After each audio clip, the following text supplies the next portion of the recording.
여러분 안녕하십니까? 뉴스데스크 제주입니다. 이상민 행정안전부 장관이 집중호우와 태풍 등 여름철 자연재난 대비 점검을 위해 제주를 방문했습니다. 이상민 장관은 오늘 제주시 한천 저류지를 찾아 제주 지역 재난 대비 태세를 보고받은 뒤 안전관리에 만전을 기해달라고 당부했고 행안부에서도 적극 지원하겠다고 밝혔습니다. 오영훈 제주도지사 당선인도 현장 방문에 동행해 저류지 등 재해 예방 시설을 철저히 관리해 피해 예방에 힘써야 되고 천편일률적으로 이루어지고 있는 하천 정비 사업도 자연 친화적인 방법으로 바꾸겠다고 밝혔습니다. 제주도의 소극적인 업무로 취약계층 2만여 명이 수도요금 감면 혜택을 못 받은 것으로 드러났습니다. 감사원 감사 결과에 따르면 지난 2010년 취약계층 복지정책으로 수도요금 감면제가 운영됐지만 제주도가 조례를 개정하지 않아 수급자 2만 3천여 명이 5년 넘게 감면 혜택을 못 받았습니다.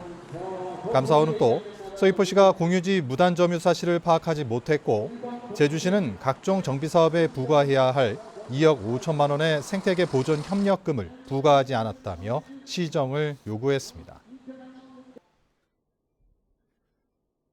제주 지역 코로나19 신규 확진자가 어제 하루 126명, 오늘 오후 5시 기준으로 113명 발생했습니다. 최근 일주일 하루 평균 확진자는 155명으로 전주보다 50여 명 감소했고 PCR 검사 건수도 하루 평균 300명대까지 떨어졌습니다. 위중증 확진자가 1명 추가됐지만 병상 가동률은 12%대를 유지하고 있고 재택치료자는 954명으로 감소세를 이어갔습니다. 지난 지방선거 과정에서 불거졌던 오영훈 허양진 도지사 후보 간의 고발건이 취하됐습니다. 더불어민주당과 국민의힘 제주도당은 선거가 끝났고 소모적인 공방이 불필요하다며 두 후보 간에 이루어진 5건의 고발에 대해 최근 경찰청에 취하 의견서를 제출했습니다. 선거 과정에서 민주당 오영훈 후보는 허위사실 공표 등 3건, 허양진 캠프 측은 무고 등 2건으로 상대 후보와 캠프 관계자 등을 고발했습니다. 검찰 측 항고로 지연됐던 4.3 수용인 10여 명에 대한 특별재심이 이달 말 진행됩니다. 제주지방법원은 4.3 특별재심 2건에 대한 공판기일을 오는 21일로 지정했습니다.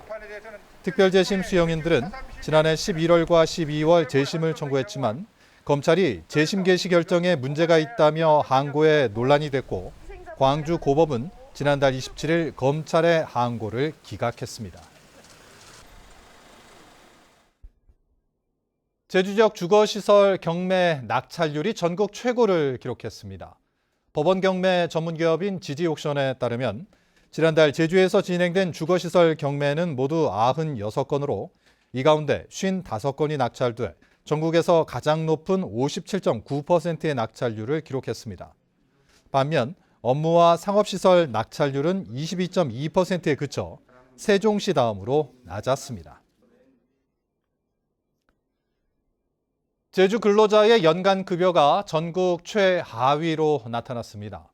더불어민주당 김회재 국회의원이 국세청으로부터 받은 근로소득 연말정산 신고 현황에 따르면 지난 2020년 제주 지역의 연평균 급여는 3,270만 원으로 전국 17개 시도 가운데 가장 낮았습니다.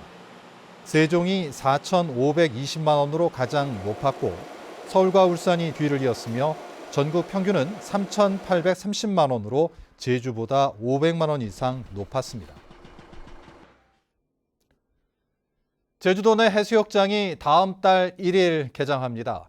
제주도는 해수욕장협의회 논의를 통해 도내 해수욕장 12곳을 다음 달 1일부터 8월 31일까지 개장하기로 했다고 밝혔습니다.